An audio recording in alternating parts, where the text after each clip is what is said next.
This is the JWN Podcast.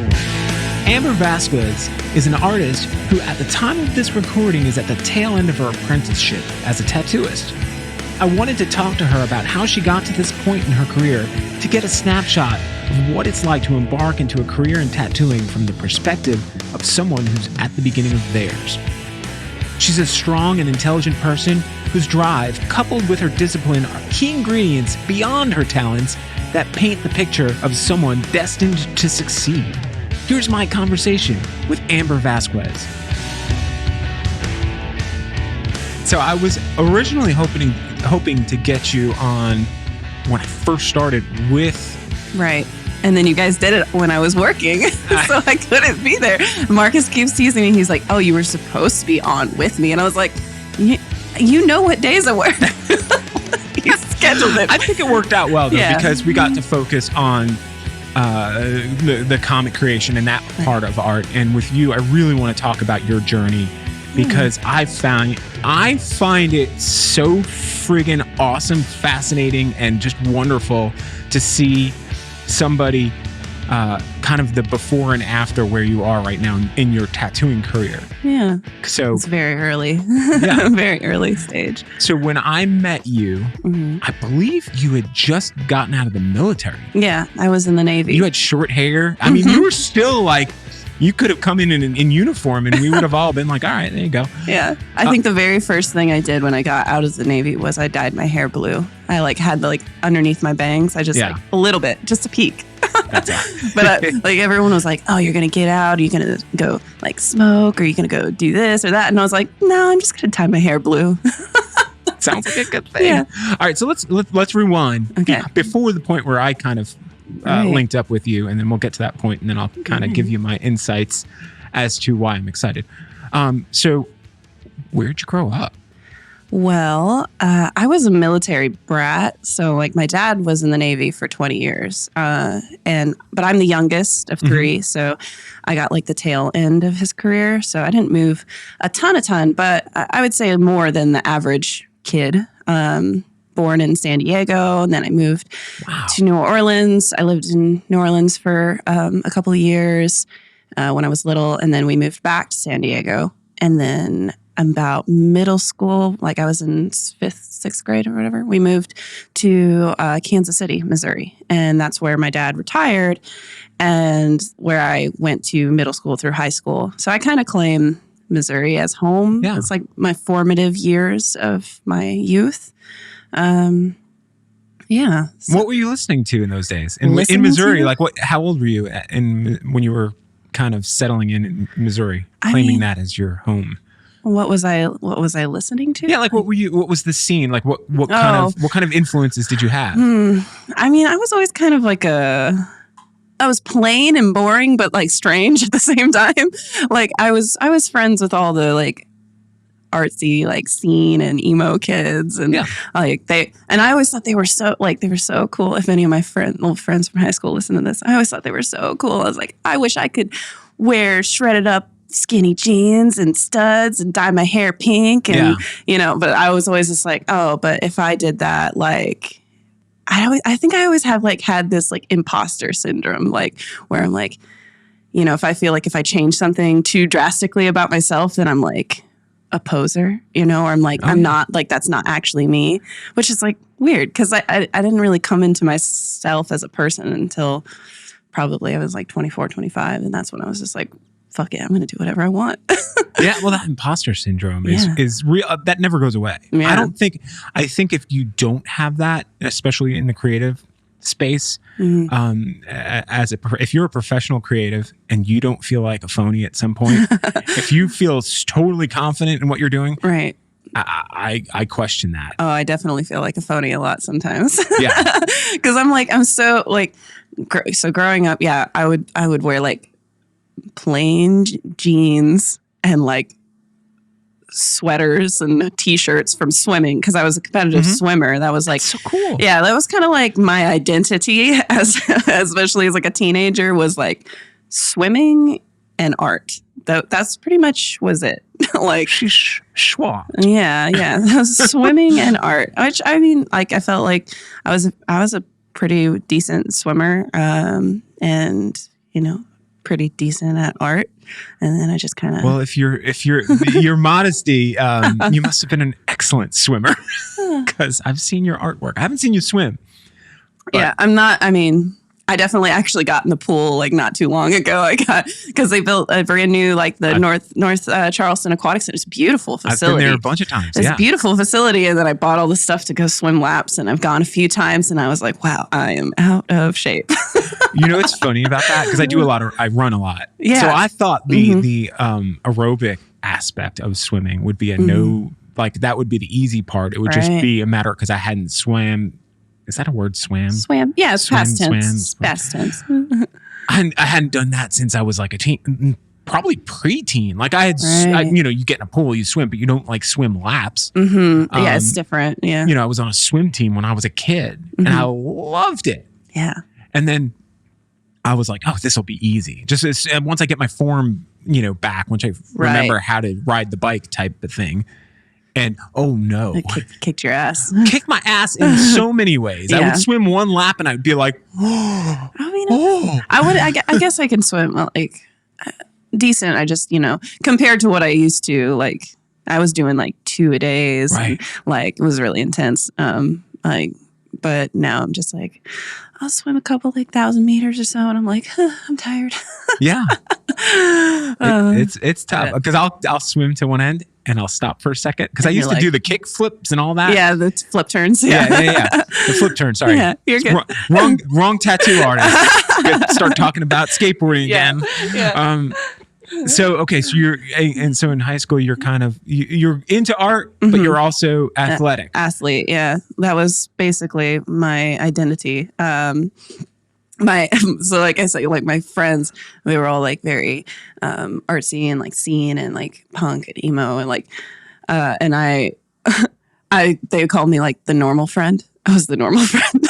I've gotten that before. The normal friend I liked, just but and I feel like even before like middle school, high school, like even as like a kid, I kind of did a lot of stuff by myself. I was kind of very like independent because my two older sisters are like a lot closer in age, and they're like there's a bit of an age gap there. So like when they were a teenager, I was like the annoying little sister. And so like I kind of just ended up like playing by myself. And maybe that's kind of what fostered a little bit of creativity in me, was being alone and being like, here's some crayons, have fun, or here's some like cardboard boxes and make, so that's kind of thing. But then like in high school, because of swimming, I feel like I was so busy with that all the time that like I kind of missed out on a lot of like hanging out with my like artsy friends and stuff, like they would have like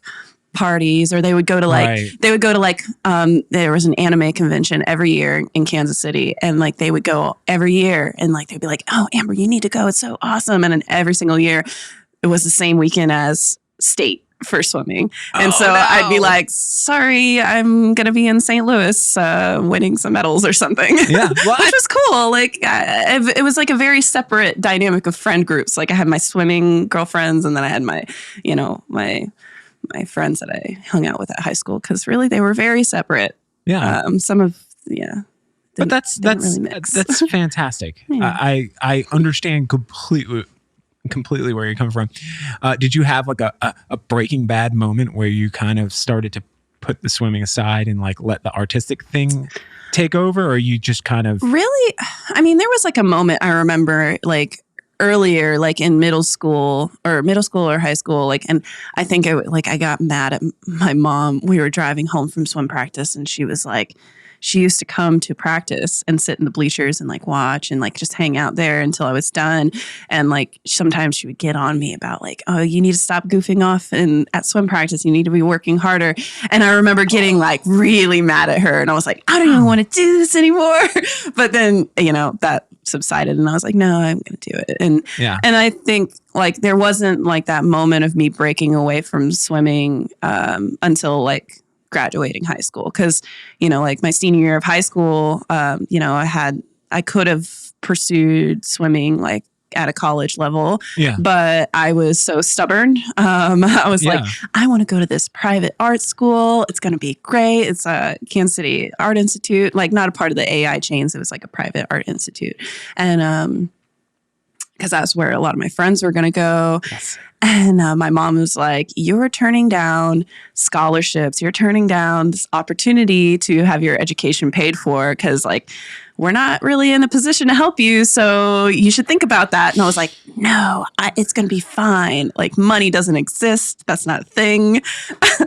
So, and then also the fact that, like, right after I graduated high school, my dad got promoted in his job, and that moved him and my mom to Indianapolis. So I was going to be staying behind in Kansas City, and like I was going to move in with my friends. And you were so on your own. Oh yeah, and then like 2 weeks before classes started, I got the bill in the mail, and stomach just dropped. Wow. I was like, that's a lot of money, and I think it also hit like.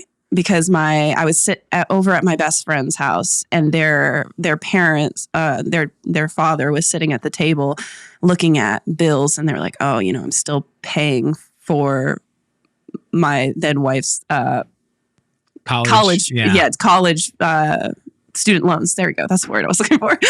Like paying student loans, like still." And I was like, "Oh my God!" I was like, "That's a lot of money.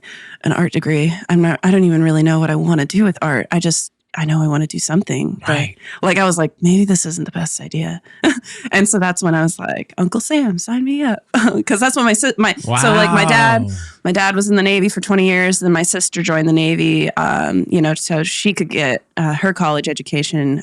Cause it's kind of interesting. Like me and my sister, I feel like are very like stubborn. Once we make up our mind, we're there. Yeah. Like, you have to learn for yourself. Yeah. Like, and she, like, very early on, I always remember my sister was like, I want to do something medical. Like, that's what I'm going to do. And so, like, she made up her mind very young. She went and joined the Navy, was a corpsman, which is a Navy nurse, basically. Right. Yeah. And then a health practitioner, and then got out, used her GI Bill, go to nursing school. And now she works in a NICU, saving little lives. Oh, that's awesome. I'm so proud of her. Yeah. And so for me, I was just like, I made up my mind. I'm doing something with art. And it wasn't until my senior year of high school, I really actually made up my mind. Because like for a long time, I was like, oh, I can't do anything with art, like as a job. Like I thought it was just like a hobby that I would have, you know? So, by the way, I know exactly what you're talking about because it's so confusing when you're young to try to figure out like, what kind of career can you have? Right. Now, knowing as an adult, looking back, I was like, man, I wish they would in early on explain to you like there are a lot of careers that you can use this for. Exactly. And you can protect yourself by having these skills.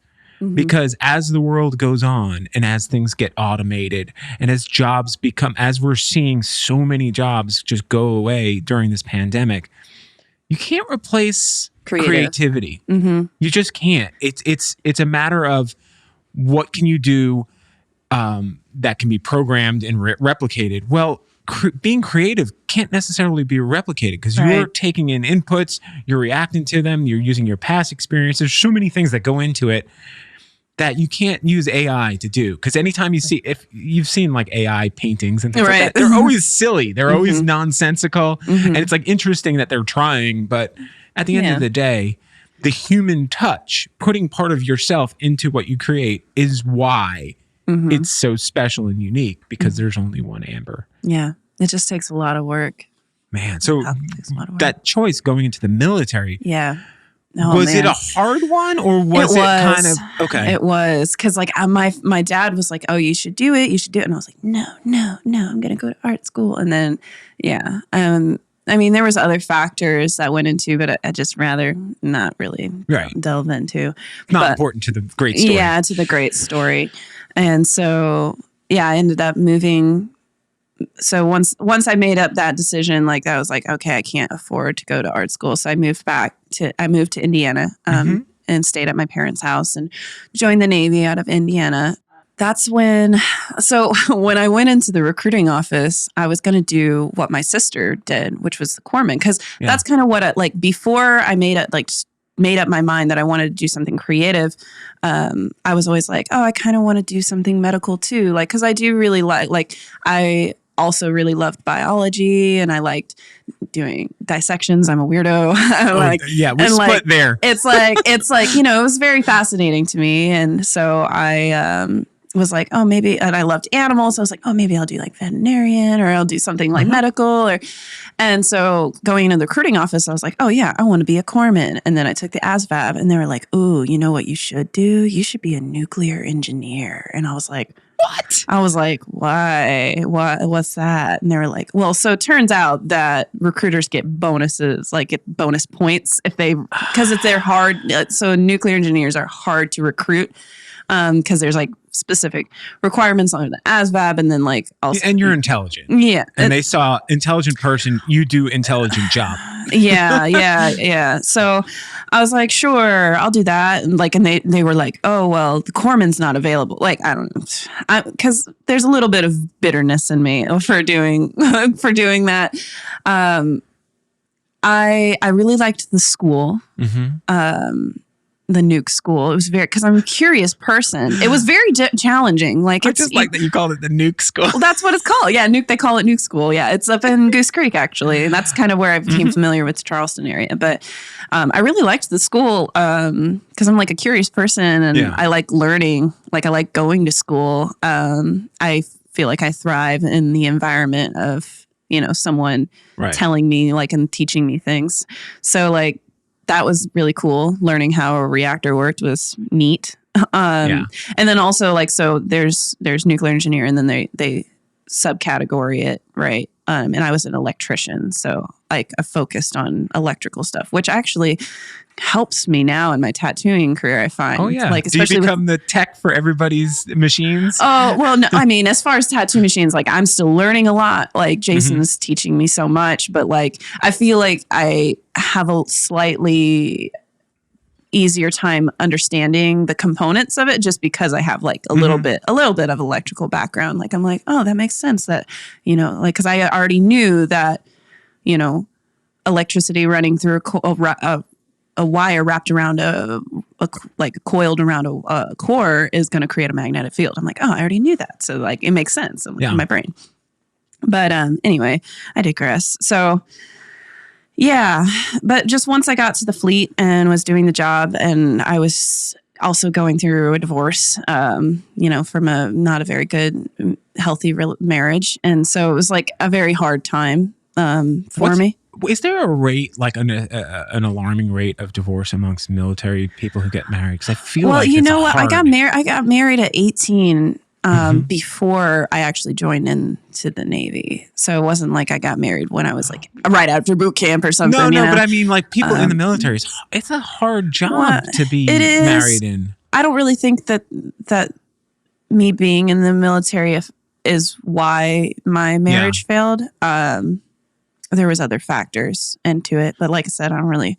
Right. That's something I really don't want to go into too much. I like for the sake of the story, it happened. Right, it happened. I was not in a good place because of it, and like mentally, and my mental health was definitely at a very all-time low. And so. I don't even know where I was going with that. Well, I lost my train of thought. You got divorced. Yeah. So I was in the fleet and I was just like doing this job that I really didn't have a whole lot of passion for. Things kind of went the way they went and I ended up getting out early actually. And, like earlier than what my contract had been. But I still was getting out in a way that I was going to receive my benefits. I'm very grateful and fortunate, like very fortunate for that. But the last couple months, so I was actually on deployment in the Persian Gulf. In the last couple months of my term, like my time in the Navy, they took me out of reactor department and they put me into...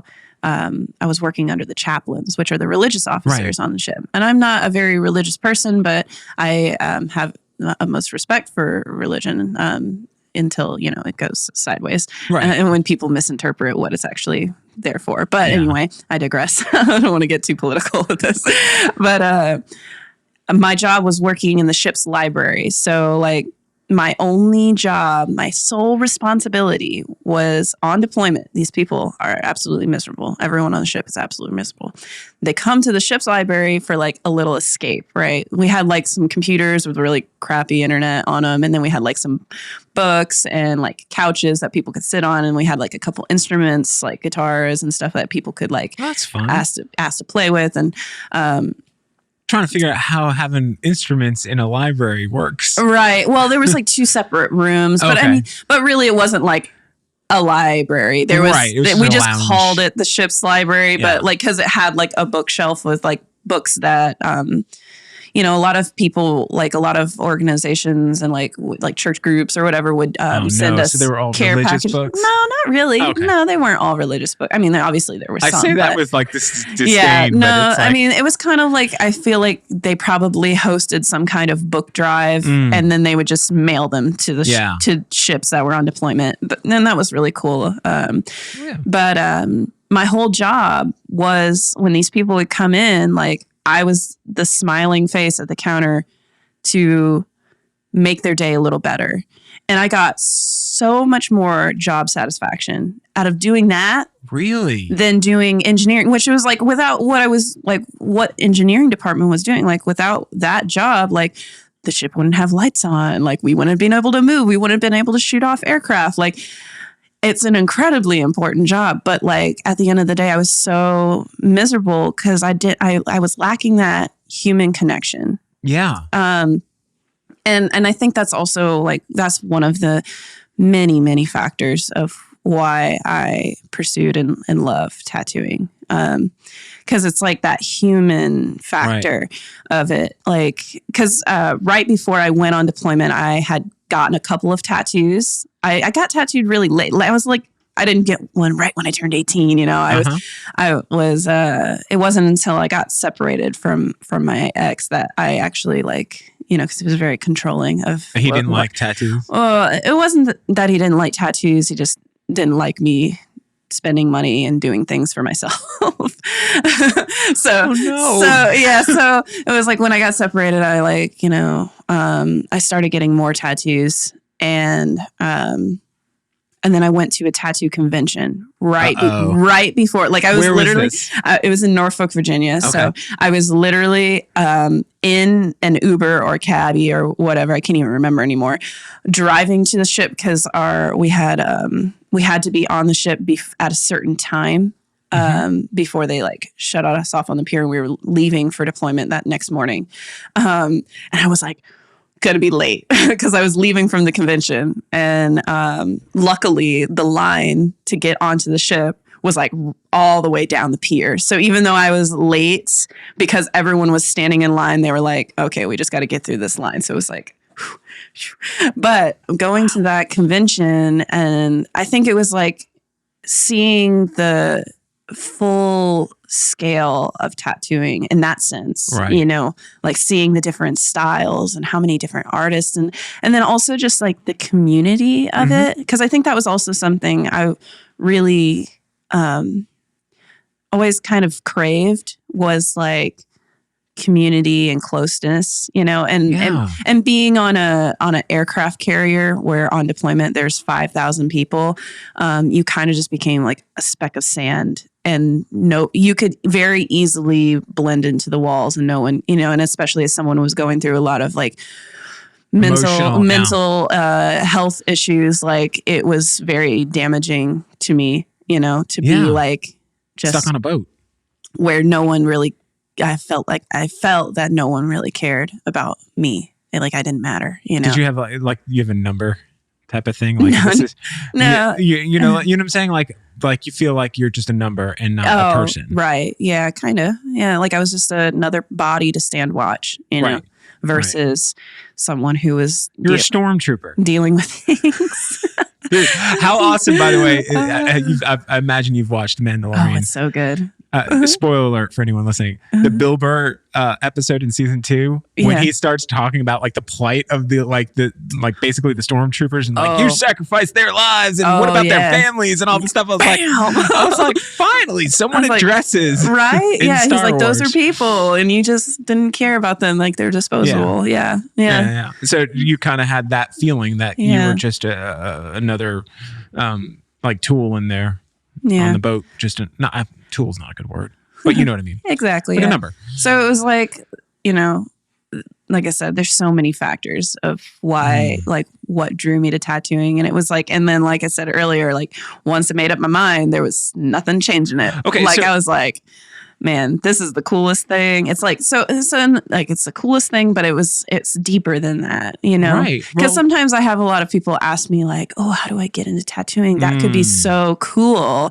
And I'm like, but like, why do you want to tattoo? Like, tell me more about it. Because if it's just because you think it'd be cool, like, then you shouldn't do it. Right. Because it's a lot of work. Yeah. It takes a specific type of person to be a good like tattoo artist or tattooist with longevity. Right. Because like you said, you might go through all of the work to get to the point where you can actually tattoo on flesh. Mm-hmm.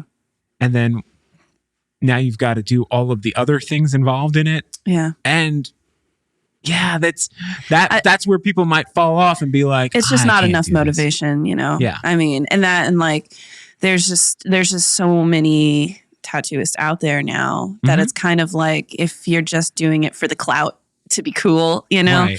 Like, and you don't have the love and the passion and the determination, then you're not going to be doing it justice, I think, and I think that's true with pretty much any creative.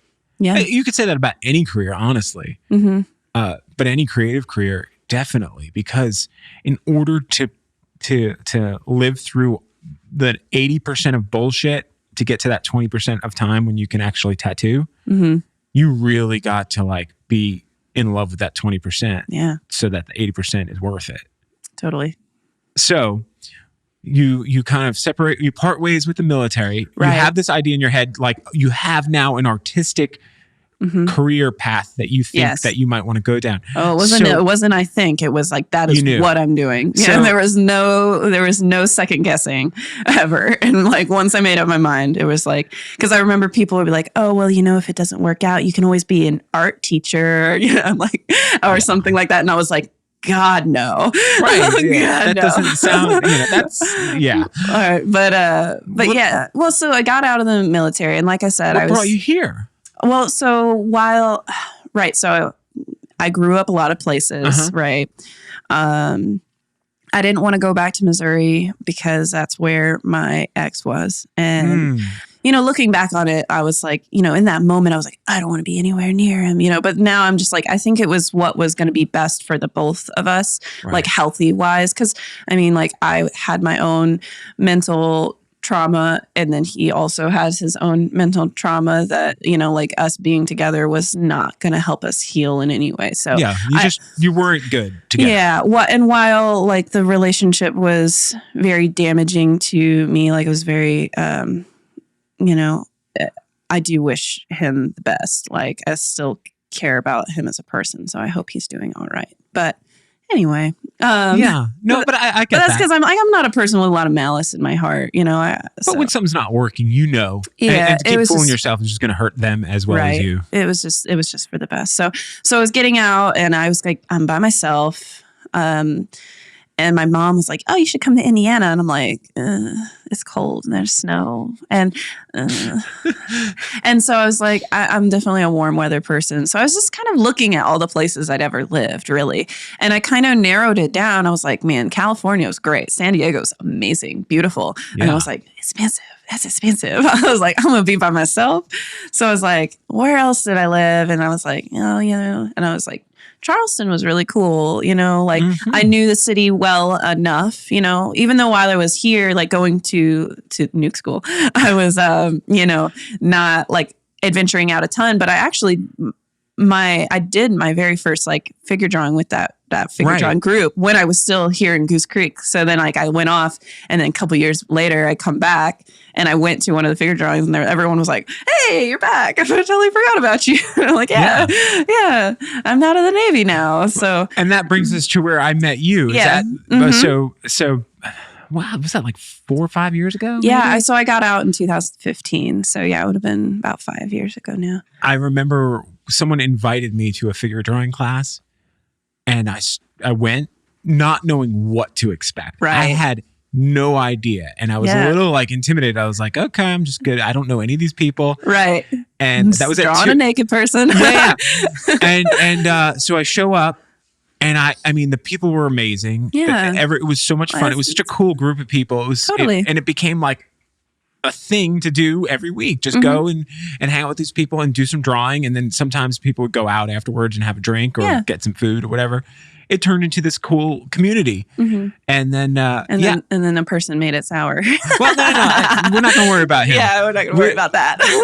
But everything else was great. But there was a couple of different places that were doing it. And one of them was in Mount Pleasant. I remember meeting you and Marcus around the same time. Yeah. You guys were coming there. Yeah. Yeah. And you guys were like both of you were like on this totally different level of art. Not to say that anyone else, but it wasn't like you were better or anything. You were coming from a totally different place. Yeah.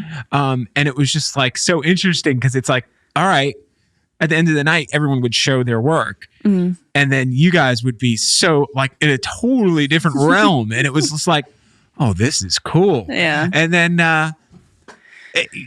next thing you know, you and Marcus kind of must have talked over a beer at some point or something along those lines. Yeah. I'm not sure how that transpired. Yeah. Well, because so I got out, and even though I was like, I'm doing tattooing, I'm going to tattoo, I was like, I just did all this time, and I'm so fortunate enough to still have gotten my benefits. I should use my benefits. So I used my GI Bill, and that was the other reason why I decided to come back to Charleston, because I was looking at schools here, and I really liked College of Charleston. I thought it looked like, because before the Navy, I was like, I'm going to go to a private art school, right? So, but then when I was getting out, I was like, well, since I don't really need a specific, I don't need a BFA to become a tattooer. I was like, it might just be better for me to use my GI Bill on a liberal arts degree that is really well-rounded and just makes me a better educated person on a whole grand scheme of it. So that's why I decided to go to CFC and study art there. And so going to figure drawing. And I also decided I needed to go back to school to be re-immersed in creativeness, because the Navy really zapped all of that out of me. It was so hard for me to draw when I was in the Navy. And so I got out, and that's I was going to the figure drawing, and every once in a while I'd model. That's when Marcus and I met. He was checking me out. I was checking him out. I think everybody was checking you out because we had to. Yeah. Well, obviously there's a difference whenever you're but you were drawing. Interested in him. Yeah. It was so funny because he always makes the jokes how he was, checking me out, and I was like, I was looking at you too, boy.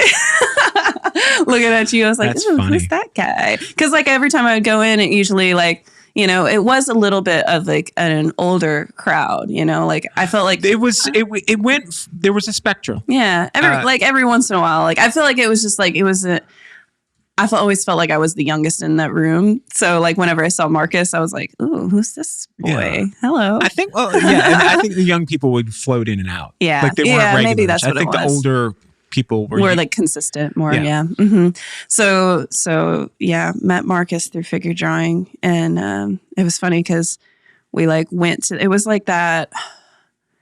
that bar that we'd go to afterwards, and they'd have open mic night, and I've played some music, an open mic, and then he was standing there at the bar, and I came over, and I remember just thinking, I'm I want to talk to this guy, but he's not talking to me. And he had his phone on the bar, and he tapped the screen, and it had a Studio Ghibli image on the background. And I was like, ooh, this is my in. So you like Keeply, huh? Let's talk about that. And here's my Instagram. And so he messaged me. We're going to do an art trade, which never actually happened.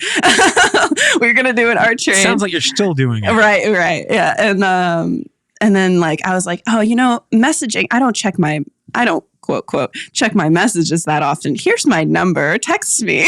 Oh my! So I just gave him my number. I'm very forward. Well, from his perspective, yeah.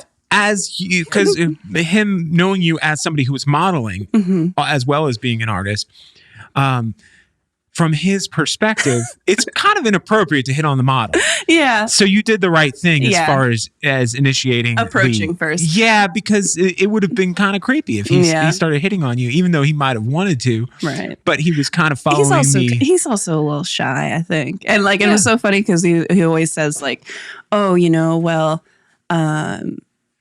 our first date, he didn't actually think was our first date. I'm like, you're just hanging out? Yeah. I'm like, you're telling me that we're going to go to this.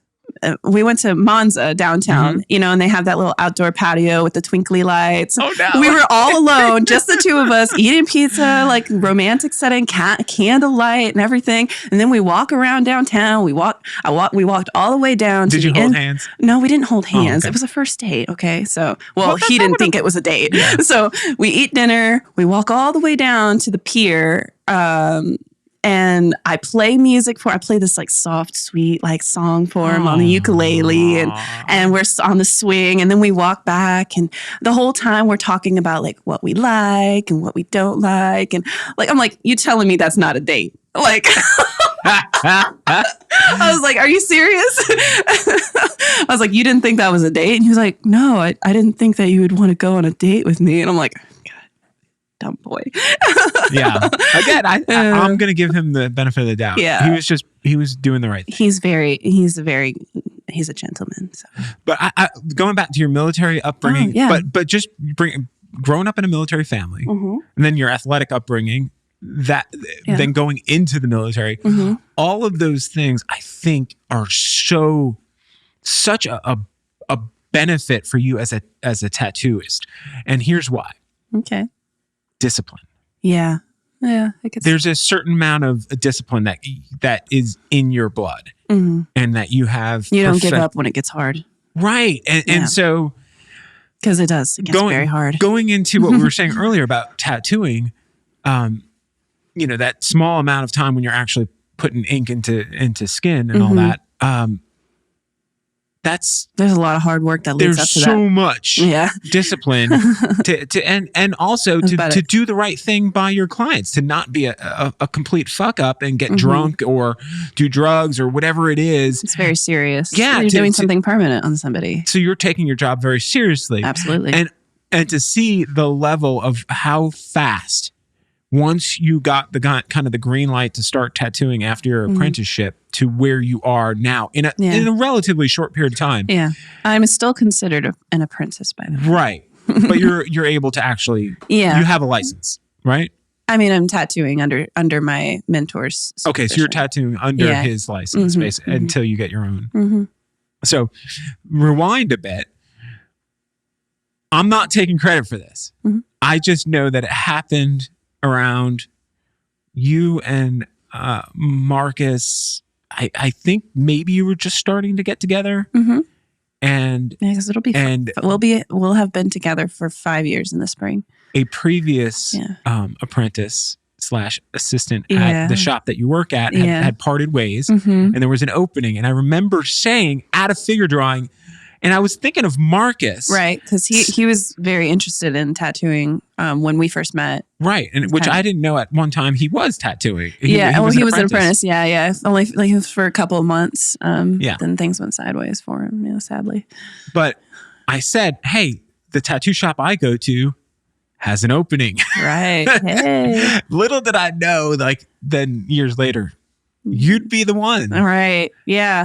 Well, and it was, it was something like, it was kind of a culmination of different people who spoke up for me, to get the job, just working the counter. I was working the counter and yeah, I just feel Jason's not easy to get through to. No, he's not. Which is, it's valuable. He's though. definitely not. Oh yeah, his protection is valuable. Like once you've earned that, like I don't even know the words to describe it. I feel very fortunate. So, but like, I was like so over the moon that I got a job working in a shop like while I was going to school, because that was like the big thing. I was working full time at the shop and going to school full time. So it was like busy. I didn't have a whole lot of free time. But even just being in the shop, like, so I worked the counter for about like 3.5 years or something before I actually became an apprentice. Mm-hmm.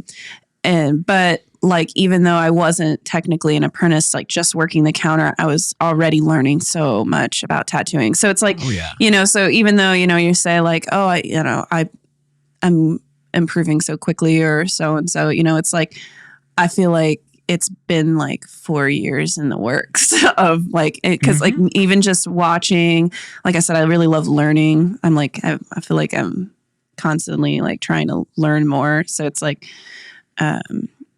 just working the counter, I feel like I gained so much. Yeah, you get to be a sponge around amazing artists. Oh yeah, everyone there is amazing. Yeah, there's not any other shop in town that I would wanted to learn from. So yeah,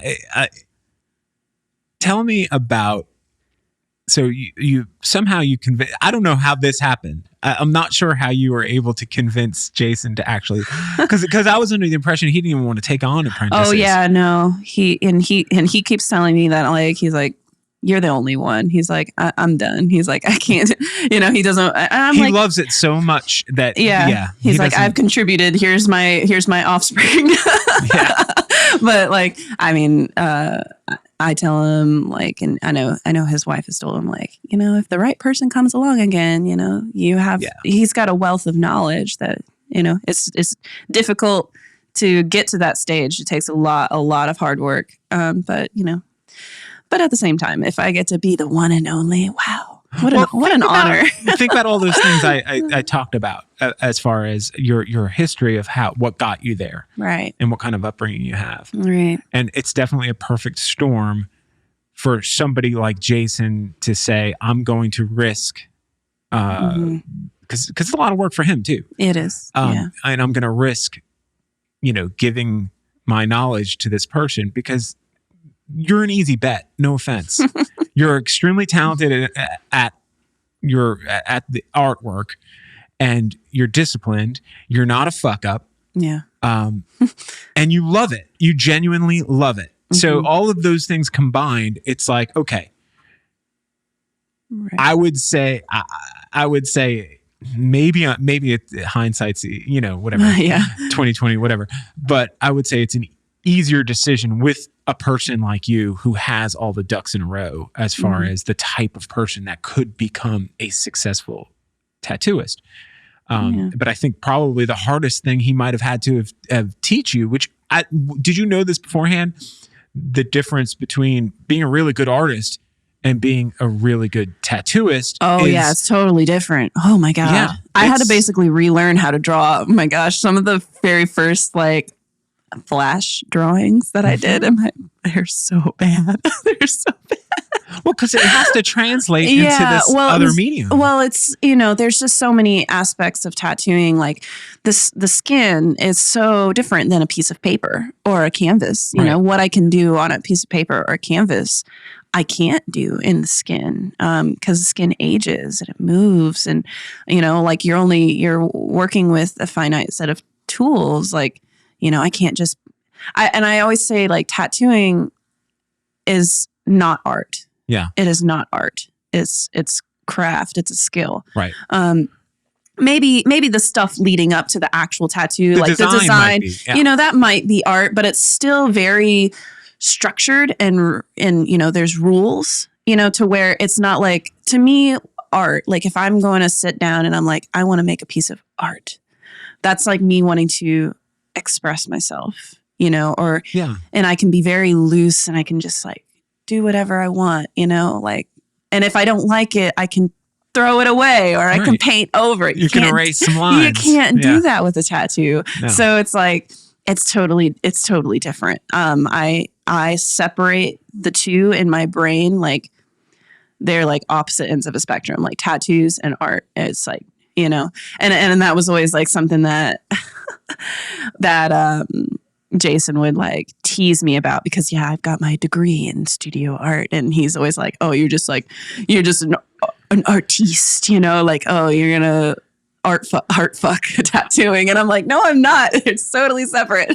But I think he knows that. He just likes messing with me. So, well, no, I think he had a genuine concern though, because trying to make someone pivot in that way is immensely tricky. That's so determined though.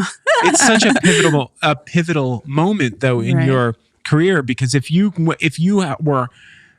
are hard-headed, as you've described. Yeah. That's you talking, not me. Yeah. If you had decided, no, I'm going to change the world of tattooing. I'm going to do it totally different. I'm going to do it my way. I'm going to be creative. No, like, no. And there are tattooists, by the way, that do that. Yeah, that think that. And that's usually, like, that was what his,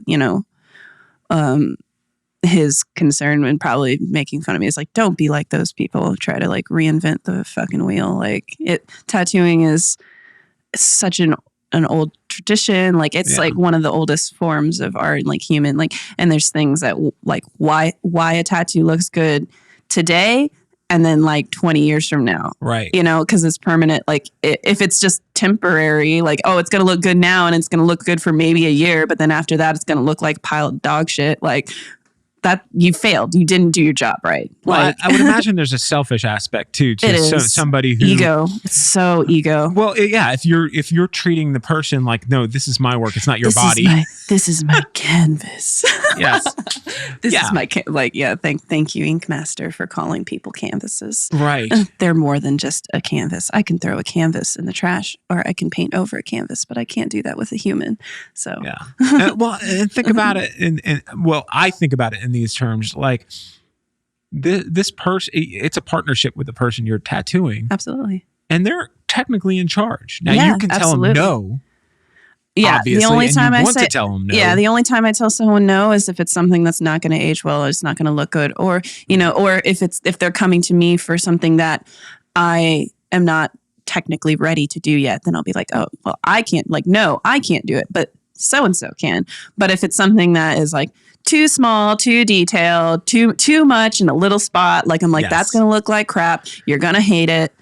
I want this hyper-realistic thing, the size of a dime. Upside down. No. On my finger. Yeah. On the side of my finger.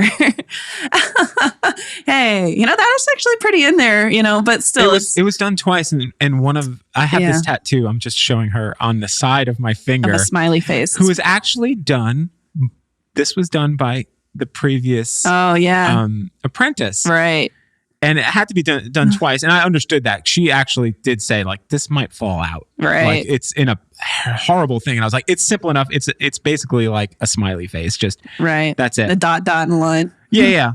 And you could see one dot is bigger than the other. Yeah. Because one of the dots fell out. Yeah. Because the pigment just doesn't like that area of the skin. No, that skin regenerates a lot. That's the only time I say no. Like, otherwise, if it's going to be like something that's not, like, in my professional opinion, like a good idea. But other than that, like, they bring me their idea and I just have to do my best to make it look good, and like, I'm still like I said, I'm still learning. I'm still very early. Like, I still make mistakes every once in a while, like, and nothing that's like horrible, like, oh my God, this is the worst thing. But like, I look at him after the fact with Jason and he's like, oh, you could have done this, you could have done that. Like, this would be better. And that's the thing. It's like, but you learn so quickly. Yeah. I'm like, okay. So in my mind, I'm like, oh my God. Cause I hate messing up. Like, I hate it.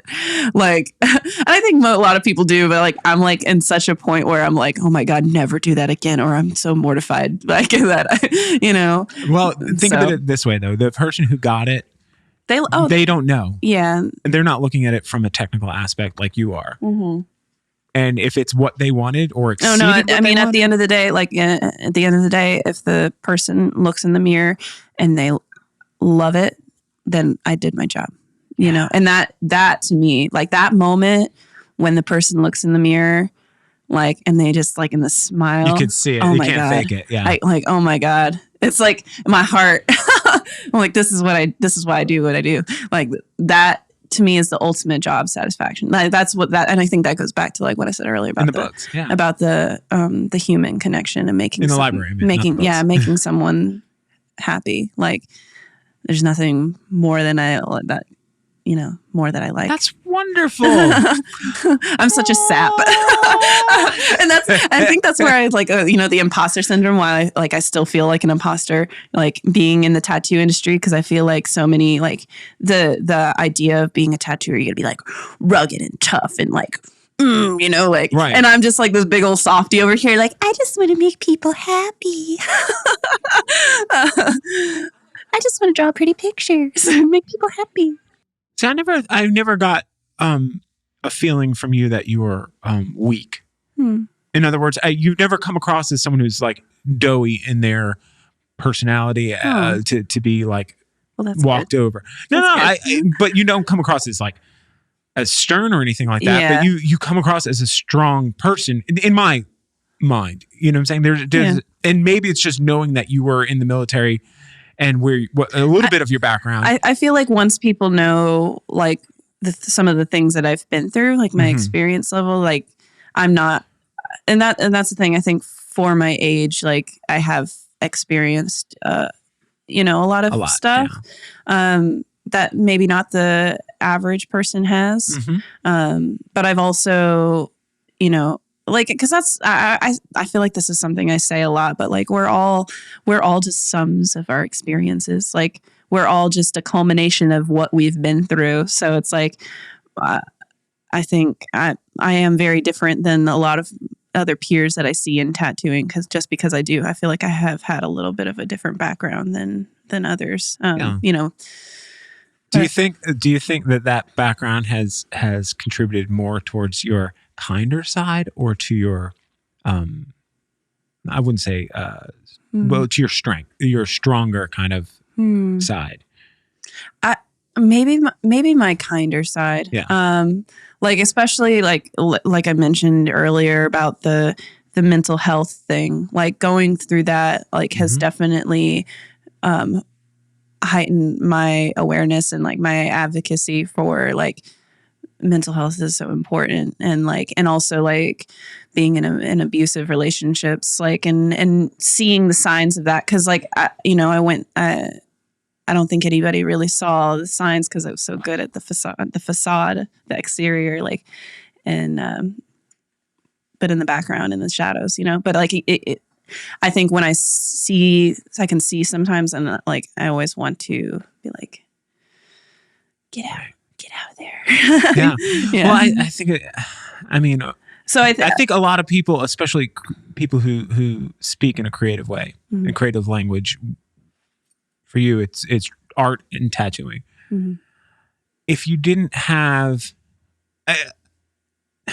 I'm not going to say you need to have some sort of trauma to make it as an artist. I'm saying that the trauma, I think is not something that can necessarily be explained with words. So having an outlet such as art to kind of let those emotions and feelings travel through, to use that as your muse to a certain degree, and and it doesn't have to be permanently like that. It's just like that kind of came through you, and you had other ways to get it through that were healthy. Yeah.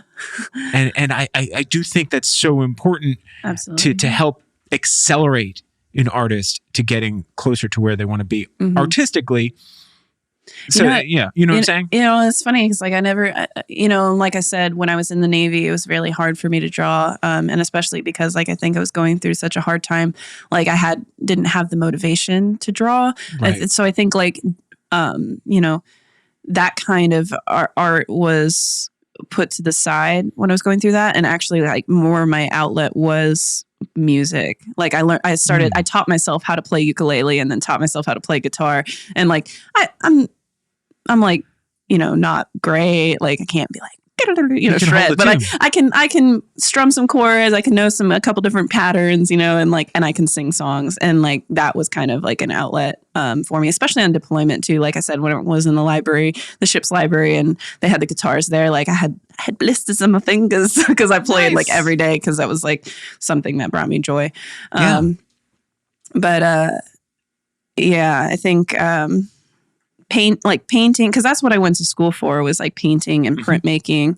I feel like especially there towards the end of my time at CFC, like, because that's when you really start to get to do like what you want to do and kind of explore your own. Yeah, you get a little bit more freedom. I think I just liked using like my paintings and my prints to kind of like depict how I saw the world around me and like what caught my fascination and my interest. So I was like, painting these larger than life-size paintings of, I remember that. Women that inspired me, and one of them was one of your coworkers. Yeah, I actually did two paintings I guess, of Brittany. Yeah, I did one for my senior thesis, and then I did that was kind of like exploring what it meant to be feminine. Because like I think gender and sexuality is also something that is very like interesting to me, and I think we're learning a lot as a society about it. Exploring those topics, and then like after that, I did another one of her like lacing up her like combat boots, because I remember her telling me once like about it, and I was just like so it was such a little story, so silly. She's like, because she had these big giant Doc Martens, like knee high combat boots, and she was like, the zipper is broken on them. I had to stitch the zipper because I've had them so long. I've had to stitch the zipper closed. So every time I want to put them on, I have to lace them up, like, and it takes so much time. It's like, it takes such an effort that it's like, I'm putting, like, when I decide I want to wear them, I'm wearing them, and it's a bookended deal too. To get them off, she's got to spend all that time. And so I remember her telling me about that. And like, that's when I was like, ooh, I want to do a painting of that. Cause like, it was such an interesting concept to me of like, what we put on, like, in the effort that we put on. And like, and maybe this goes back to my experience growing up of like that whole, like, I can't put on what I want to, or like that imposter thing. Like, it's like, I don't know, something about clothing and how we express ourselves. It was very interesting to me. And so I did this big painting of her lacing up her boots. It's actually one of my favorite paintings I ever did. So that's so special. That one. I love that. Yeah. I love that story around it. I love the commitment and the why it made so much sense to you. And that's fantastic. Such a minute little thing for me to focus on. But are you keeping your art going, or are you too busy with the it's a little hard shop? Yeah, I'm definitely, I would say, like, painting like that has been put on to the back burner. Obviously, like, I'd love to paint again, but it's kind of like a matter of time and space. Like, because I still live, Marcus and I still live in like our little townhouse, and I'm like, I don't have the space like I did when I was in school, like to do these giant paintings. So it's like, maybe one day. Tualingua is a studio that you could probably get some space for pretty affordable. Yeah. I know, but I think like I said, at this point, it's also like, the time thing. Right. I have 2 days off a week, and I'm usually spending at least one of those, like, I'm usually spending one of those days doing adult things, like going to the grocery store, doing laundry, cleaning house.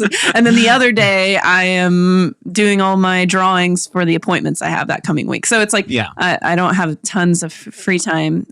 Although I do have a painting commission that I need to get started on, because she wants it by Mother's Day. So I'm like, I need to get started on that now, because I know. Right. Yeah. It's so much time to put, especially if you're doing a larger one. Yeah, it's going to be a larger one. I think it's like 3 by 4 foot. It's not as big as I was doing in school. Like, that's still a lot. In school, I was doing like 5 by 7 foot paintings. The things were massive. And like looking back, like I have, so Brittany, I gave Brittany one of them. She has, and then I have the other two, like they're like leaning up against the wall in my little tiny dining room studio space that I've created in my apartment. And I'm like looking back at these things, I'm like, man, why the heck did I make these paintings so big?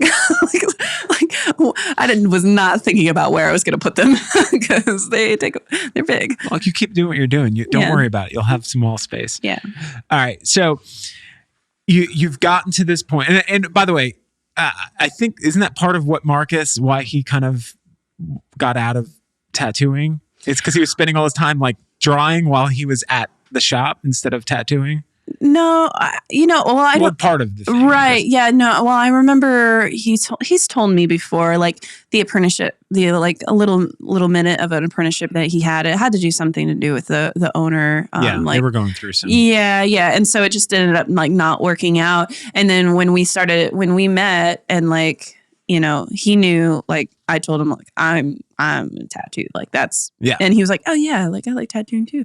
And then I think seeing me go through everything I had to go through. And then like also he was kind of exploring his own artistic ventures. Mm-hmm. He realized that maybe tattooing wasn't exactly what he wanted to do. And like, that's brilliant. Yeah. That he could have that insight. Well, and it was like, I think, once he realized that he could do like other stuff with art, it was kind of funny. Cause like for me, I never thought growing up, I didn't think of tattooing as a venture. And like, I think for him, he was like, oh, you're an artist. That's what you do. You go tattoo, so like, so he was like, once he realized that there was other ventures, like, and we both like kind of push and motivate each other artistically. And like, I remember it was when he did his Inktober with all of the like robots, the deconstructed robots. I don't know if you remember that. Yeah. Because before that, he was mainly doing kind of like fan art stuff, and then he would like throw a really bad looking traditional rose on it, like, and he's like, oh, and I'm gonna stain the paper, and now it's like tattooy, and then he did that Inktober, and we both go back and forth about making, like, we go and look through old art and be like, man, this thing sucks, and so he won't get too mad at me for saying it was bad for traditional roses. He knows it.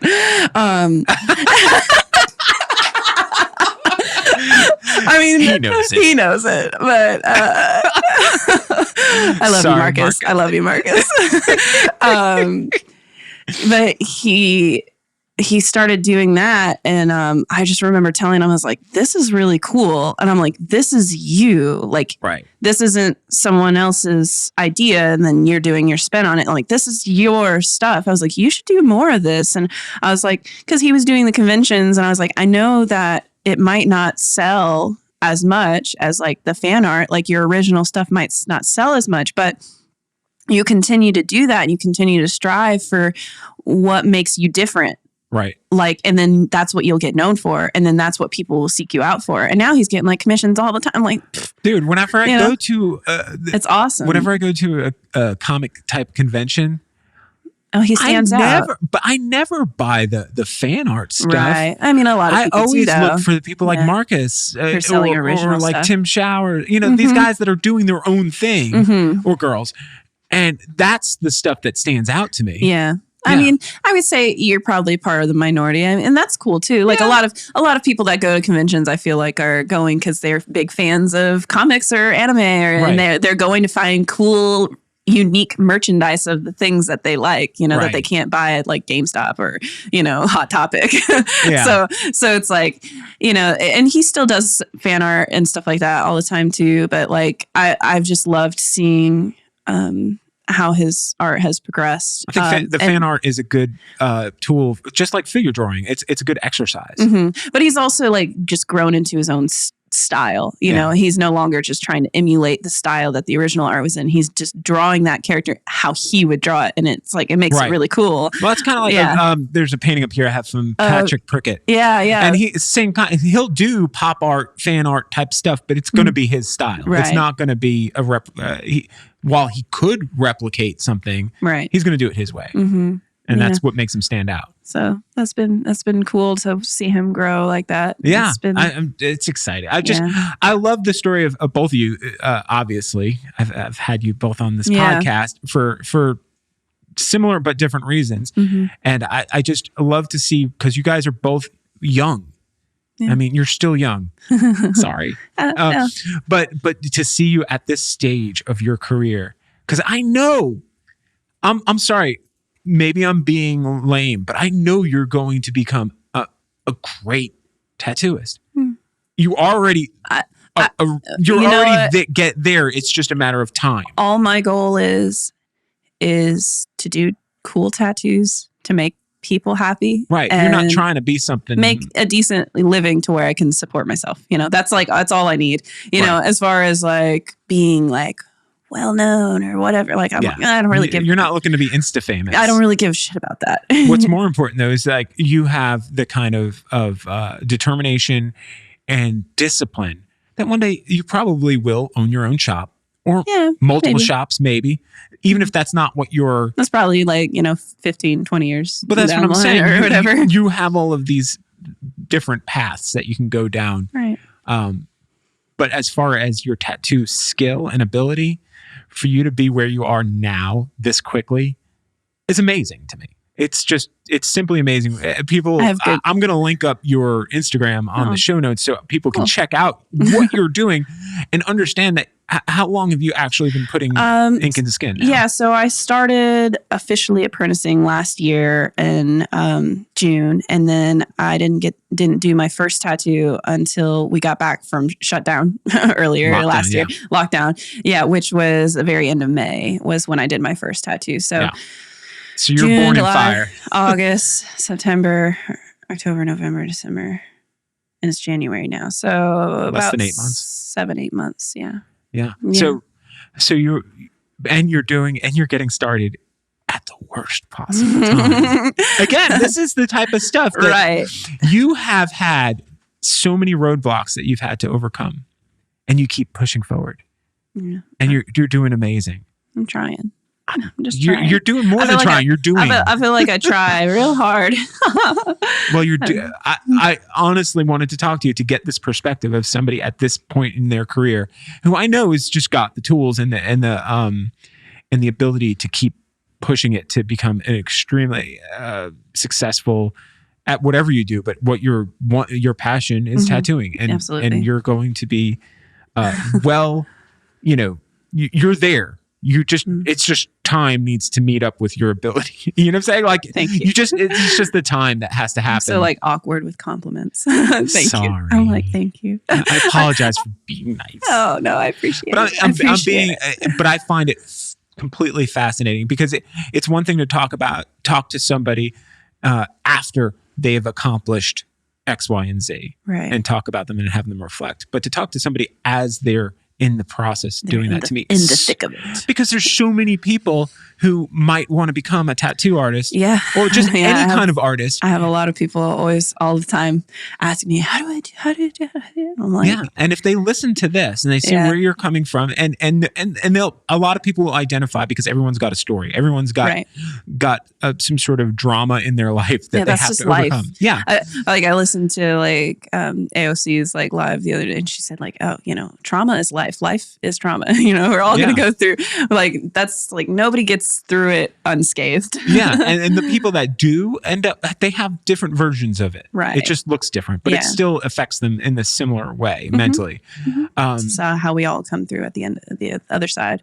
So people hopefully will listen to something like this, see what you've gone through, what you've overcome, and you keep pushing forward. Right. And hopefully they will understand if they want to, whatever it is they want to do in their life, that's the level of determination that they need to have in order to be successful. I'm like, I tell people, I'm like, if someone says like, oh, I want to learn how to tattoo, like, I think that might be cool. And I'm like, well, if it's not 120%, then you're not going to make it.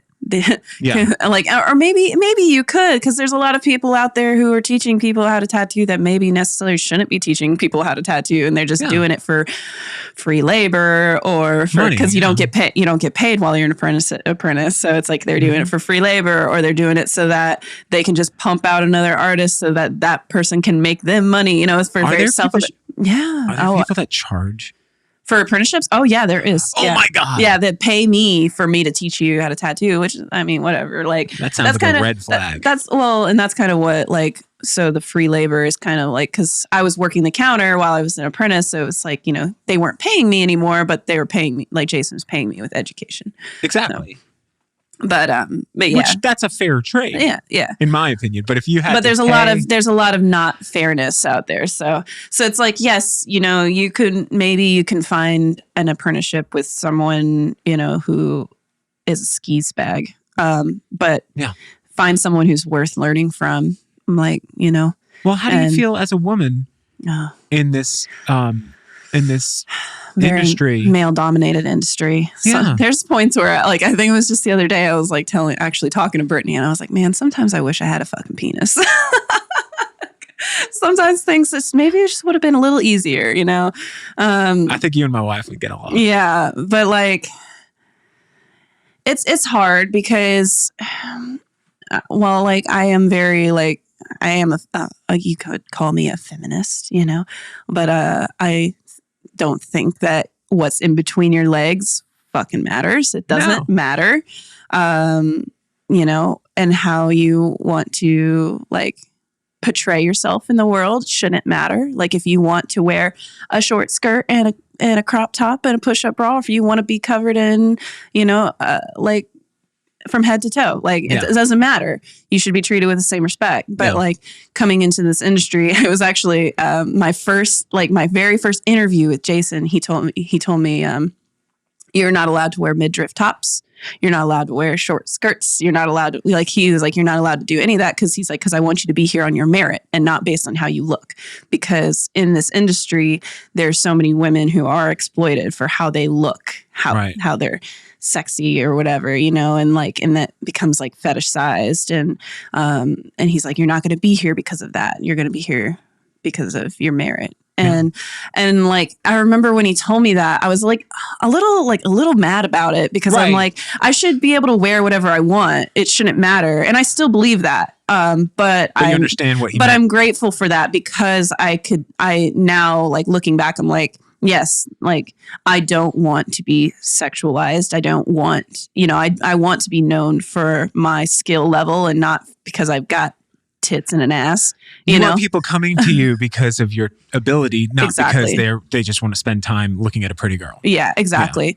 Yeah. And you know, so but what a woman decides to do with her body and how she wants to portray it, that's totally like valid for that. But in this industry specifically, it kind of does make me a little uneasy sometimes when I see especially young women just choosing to fill that stereotype, because I'm like, sometimes I feel like it's feeding into the misogyny that's in tattooing.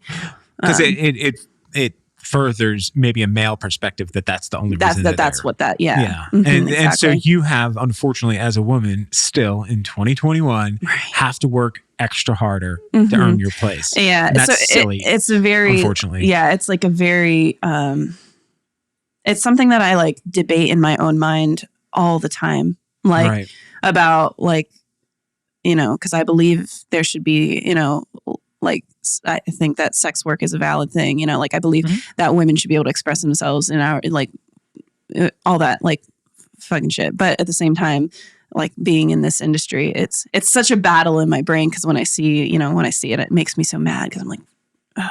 Yeah, because you're continuing to make it harder. Yeah, for the rest of the females, you know. But at the same time, it's not her fault. Exactly. I'm like, she should be able to do whatever she wants. She shouldn't be treated this way, you know. But then at the same time, I'm like, but she's being treated this way because she's perpetuating the stereotype, you know. So I'm like, oh man, it's such a battle in my brain. Like it really is something that like brings me a lot of strife thinking about, because it's like it conflicts so much with my like ideals as a person. Yeah, it's such a gray area. Because I love tattooing, and I want, like I said, I want to be known for my tattoos and not for how I look or whatever. Right. And like, I feel like everyone should be that way, you know. And when it becomes like, if you're a tattooer, male or female, because there's male tattooers too that, you know, like just post selfies of their, oh, look at my rock hard abs, like, you know, whatever. like that's a thing too. You guys can do it too. It's not, you know, it's not just specifically to women. It's definitely very heavy for women. But like if that becomes more important, or if that is why you're sought out over your tattooing, then that you're doing something. That's where I'm like, maybe you shouldn't be doing tattoos. Maybe you should just be a model. And the same can be said, by the way, for celebrity tattooists, where they get to a certain level of notoriety, and hopefully it's for the right reason, because they're amazing tattoo artists. Because of their skill, yeah. But then it crosses over. Now people are like, kind of, oh, you're a model now. But at the same time, I'm like, hey, as long as you're doing beautiful tattoos and you're, you know, like, then it doesn't matter. Like, you know, it doesn't matter if you want to, like, it sucks because, like, you know, you look at my social media and there's no photos of myself on there. Like, you know, it's all I took it all off. Like, I wanted it just to be strictly a portfolio, you know, and sometimes I'll post like a selfie on my story or something. But even then, like, taking pictures of myself to put on the internet, like, I have it usually takes me a long time to be like, okay, I'm going to do it. And I'm always like, there's like this little part of me is like, I don't want to, but I want to because I feel good today. Right. I feel pretty. Like, and you should be able to feel pretty and post a picture of yourself on the internet and not feel like you're being fucking poached out by creepy dudes that are like, ooh, baby, you look so good, and fire emojis and heart emojis. And like, I will say at a certain level, you know, this is before you cross over that line where you become extremely popular, in my opinion. But I think at a certain level, what happens when you post, because I mean, I don't post tons of pictures of myself as far as like things. Every day I post my running pictures, which is just to annoy everybody, but just because I want an excuse to post whatever song I was listening to while I was running. Anyway, but for the most part, you get a lot of feedback when you post a picture of yourself from people who love you. And so don't be afraid to post pictures of yourself because of that. Because but then you get so many creepy people. Yeah, I'm not I'm not a female, so I don't get those types of posts. Responses. And that's bringing up Brittany again. That's because that's something like I've talked to her about, because she's like, you know, it pisses me off like whenever I post a selfie and it gets like twice or three times as many likes as my tattoos. That's what I was getting to. Yeah, it's like, I don't think that's it. I don't think that should piss her off or piss you off or piss anyone off. I mean, she still does. She's like, I feel like hot today, so I'm posting it. And I'm like, yeah, you go, girl. But it should piss you off because honestly, when you're scrolling through, you understand people are giving you like a fraction of a second to even take in what you're doing a lot of times. But they see your face and they go, oh, look, it's my friend. And they click like right away, as opposed to they, you know, might see your tattoo or your artwork. They might even like it, but just not even hit the like thing because they're just scrolling through it, but they see your face and it stops them dead in their tracks because they get an instant response. I don't think it's always because it's a misogyny thing, because I get that too. If I post a picture of myself in social media, I'll get a lot more response back than if I post, you know, a picture I took of someone else. Yeah. And that's just, and I've kind of come to the conclusion it's because the people that are following me know who I am. Right. And so when they see my face, they'll go like, oh, it's Joe. You know, like, you follow what I'm saying? I do. I think there's a point where it goes, it turns. It's a balance. It's like nothing's black or white. Right, you know, it's a balance. You know, so. But but being like a female in the industry, and like also too, you know, there's just a lot of like, and I work in a studio that has strong females, you know, like I work with Margot and, you know, and I work with Brittany and Jessica even too, like, you know, she's not a tattooist, but she's still a strong female. Like, so it's like, there's this, you know, almost like a standard of, I have to be fucking strong too. Like, and that, like I said, that was like one of the hard things for me to find balance, because there's like a point where I'm like, okay, I'm too weak, I'm too mild, I gotta be strong. But then there was a point where I'm like, okay, now you're being too strong, you're being kind of arrogant and being like an asshole, like, and then you gotta take it back, and then you're like, I gotta find like I gotta find this balance of like, I gotta be tough, but I have to be humble. I have to have confidence, but I can't have ego.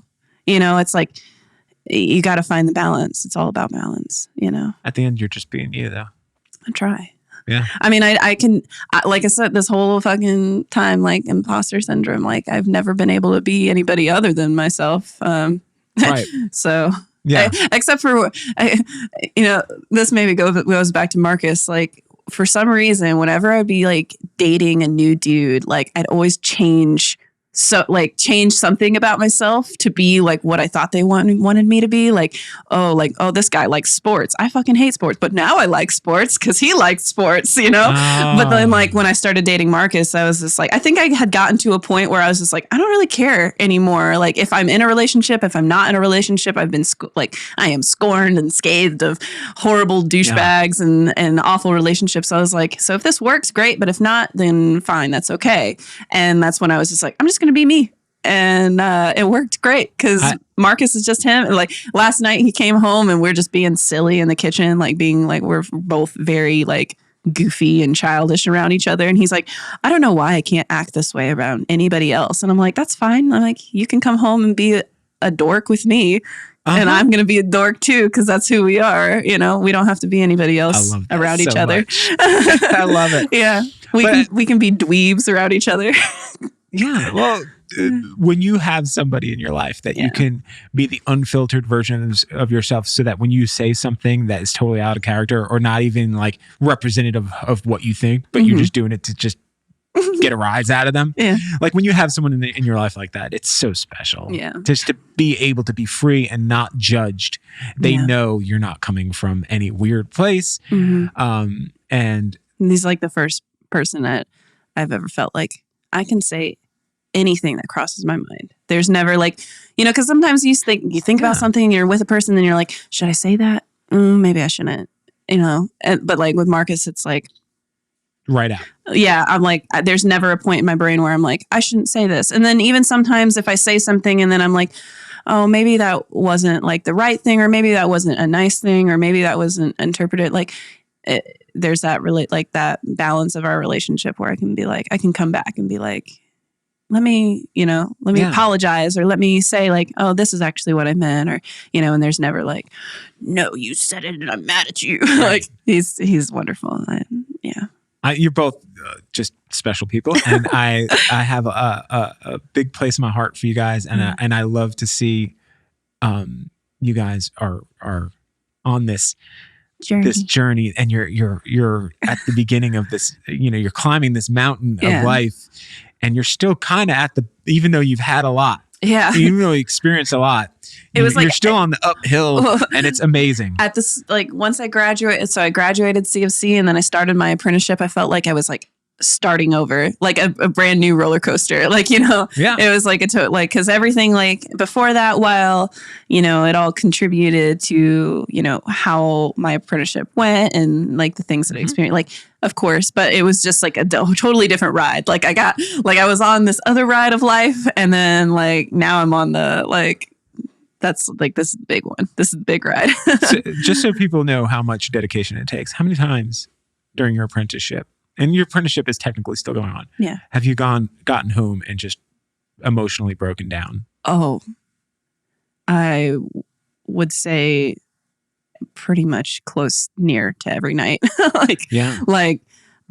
Countless nights. I'd come home and just be like, oh my God, why? Like it's hard. Like they really beat you down. Yeah. What's harder, boot camp or apprenticeship? Oh, apprenticeship. That was an easy question. Boot camp was a piece of cake. I mean, no, it wasn't a piece of cake, but like comparatively, there was a clear light at the end of the tunnel. Well, and like a boot camp's only 2 months long, and you're like, there was hard points. Like people are yelling at you. They're trying to break you, Yeah. And that's really what an apprenticeship was too. Like they're trying to break you and build you up and as to a person that, will be successful as a tattooist, because it takes a certain character, as you said. So it's like, but apprenticeship was definitely a lot harder. There was a lot of frustration, plenty of tears. if I wasn't so bullheaded and so dedicated and so like you mentioned, like with the previous experiences, like with my swimming and Navy, it's like if I didn't have those experiences, I wouldn't have made it through. But like, there's something about those processes that strip you of a certain amount of selfish behavior. That give you the tool to be able to turn that off. Because I think being selfish is important. Yeah, to a certain degree. But Absolutely. knowing when professionally to turn it off and to be selfless. Tattooing isn't about me; it's about my customer. Exactly. So you've been. So people, I hope people who are friends of yours that listen to this, and people that maybe just kind of know you from around town, or maybe have gotten tattooed by you. Yeah. But more specifically, people who are thinking about getting into tattooing, listen to this and understand this is not a deterrent. This is just, do you have what it takes? Because it's a life. It's a lifestyle. And you have to sacrifice a lot to make it. Yeah, absolutely. It's not easy. And like if you don't have the dedication, then you're not going to make it. And you're not and even if you did somehow make it through and you still weren't, like, you didn't have the passion and the drive, like, you're doing something permanent on other people. Is it at that point, it's like about them instead of the person. Like, if you're not wanting to do the absolute fucking best thing that you absolutely can, then like, what the fuck are you doing? Okay. Cause and this maybe this is a little random, but kind of ties in. Like, there's something, cause I've seen some people come into the shop, or like tattooists, or like I've seen other tattooists in other places, like, or I've seen it online where like, there'll be tattooists who've been tattooing for like, 5 years, and they're like, I only do this. So if you come to me, you're like going to get what, or like, they get all butthurt about doing small tattoos, or like they think like, oh, this is such a dumb idea. And I'm like, well, maybe it's dumb to you, but to that person, it's the coolest fucking thing they're going to do all day. And if you don't make their experience great, like, or do everything in your power to make it great, then like, fuck you, man. Like, fuck you. That's like, that's so like, I don't ever want to lose sight of that. Like, whether it's like I'm doing a little, like doing some Roman numerals, or a little cross, or a little, like smiley face, or this is very important. I mean, like if I'm doing something extremely sentimental, a memorial tattoo, or if I'm just doing something because they think it's cool, like, and I think it's cool, like both of those tattoos, all of those tattoos have to be held at the same standard and the same level of importance, and the same, like one isn't less or easier than the other, whether it's, I mean, obviously I'm not doing sleeves or back pieces yet. Like I'm doing, small to medium sized tattoos, like within a certain range of capabilities. Like, but you're doing them very well in that box that you've been kind of sequestered to for the time being. For the time being, you're doing them really well. That's the goal. Yeah, that's the goal. Well, all right. This is going to be my last question. Sure. Yeah, I feel like we've been going for a little while. We have been. Yeah. It's easy. See how easy it is? We're like an hour and a half into this. Oh, wow. Who's listening to me for an hour and a half? They're going to be like, oh, man, I feel like this girl's repeated herself a million times. This is my last question. Okay. And it's kind of like what you just said. Let's say 20 years from now, Amber's listening to this. Is there a message you have for yourself 20 years from now? Something that you want, something that you want to tell yourself, the future version of yourself, which you might not even agree with 20 years from now, but that is important to you now.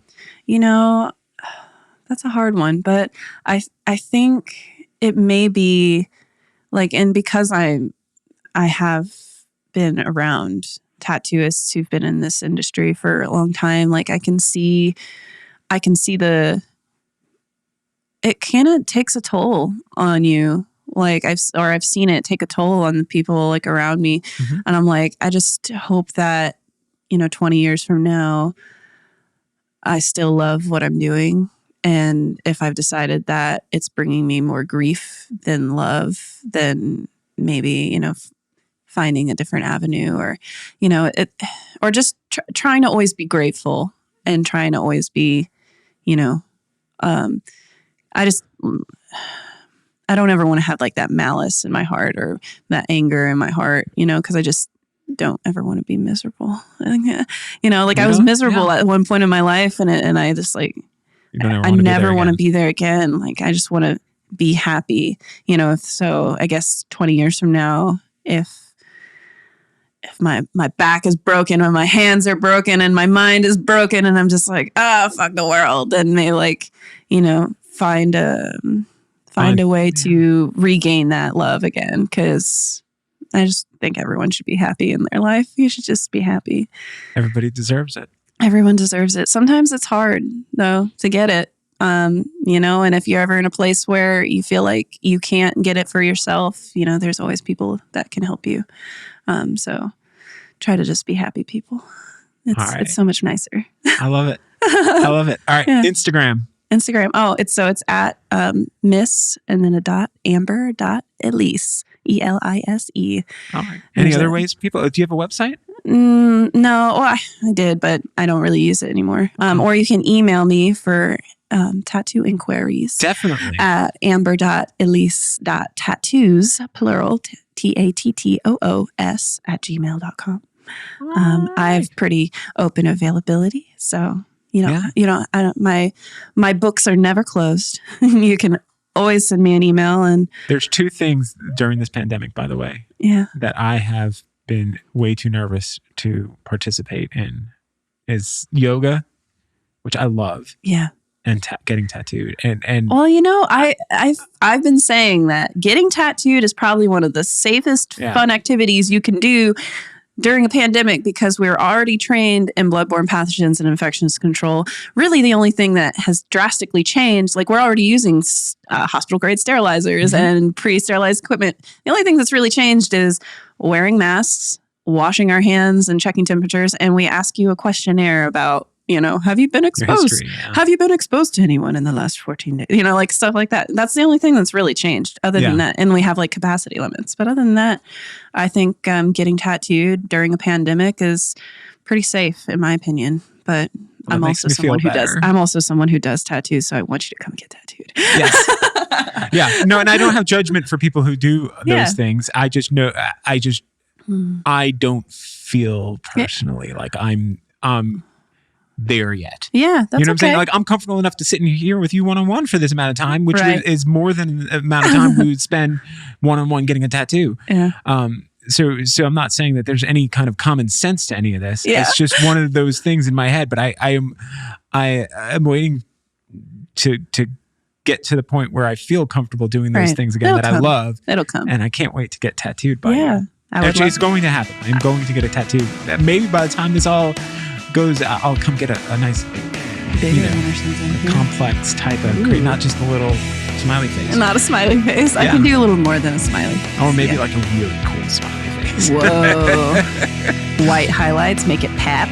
Oh. Pap. Make it pap. All right. Well, this has been awesome. Thank you so much for coming. Absolutely, Joe. Thank you for having me.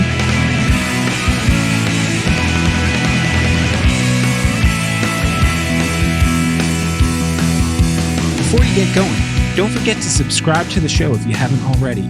And also, you can check out more at jwnpod.com or follow me on Instagram at JoeLatex. That's at JOEL8X. Have a great day. Peace.